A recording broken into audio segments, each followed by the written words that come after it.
like a partnership between the state government and the PIAs. So this kind of hand-holding is PFMS, I think, is like she told you, since Rural Development Ministry is one of the ministries who is actively pursuing PFMS.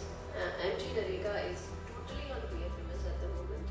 Telling me that we can make out component-wise इन्होंने कितना खर्चा किया है if we go through properly monitor PFMS. Every time we request her to raise this such type of occasions, and she is more than happy to come here.